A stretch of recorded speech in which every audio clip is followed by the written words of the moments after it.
sa isa't isa noong una. Bakit ikaw ay biglang naglaho sa buhay ko? Hindi ko alam ang nagawa kong kasalanan sa iyo. Isinalang mo ako nang walang kamalay-malay. Walang puwang sa mundo, di ko alam ang aking ginagawa. Bakit ano ang pagkukulang ko? Ako'y napag-iwanan na kahit di ko pa kayang tumayo sa aking sarili. Masakit man ang aking nadarama, ngunit ano nga ba ang aking gagawin? Ako'y nasaktan na.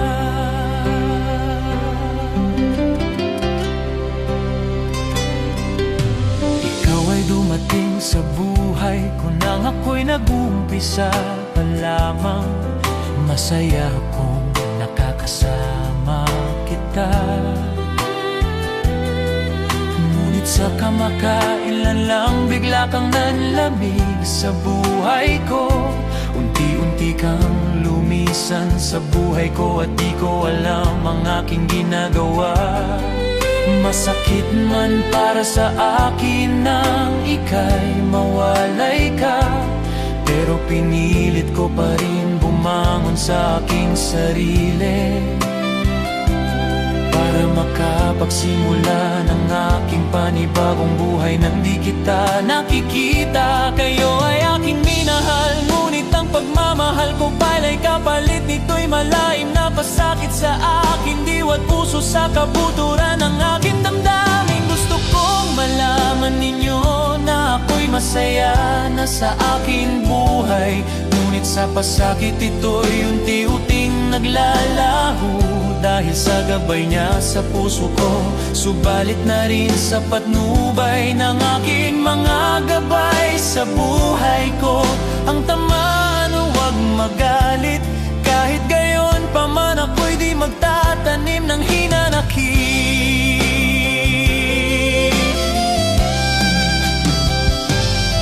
Marahil ito para sa aking kinabukasan at sa kapayapaan ng pag-iisip ko. Malaya kong ipagpatuloy ang aking gawain dahil tanya niyang ipinagbilin sa akin. Kayo ay aking minahal, ngunit ang pagmamahal ko pala'y kapalit nito'y malalim na pasakit sa aking diwa at puso, sa kabuturan ng aking damdamin.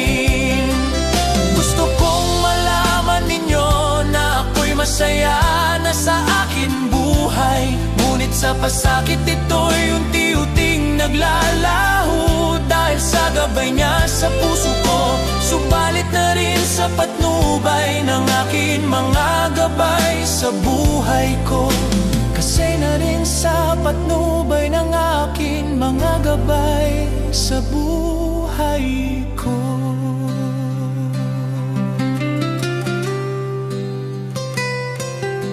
Bato-bato sa langit, ang tamaan ay huwag magalit. Kwento niyo po ay akin ibaon sa langit. Kalugod at bighati ng dala-dala nito'y laban ng buhay, ngunit sa wakas bitbit nito'y kalakip ay bunga ng mapapala.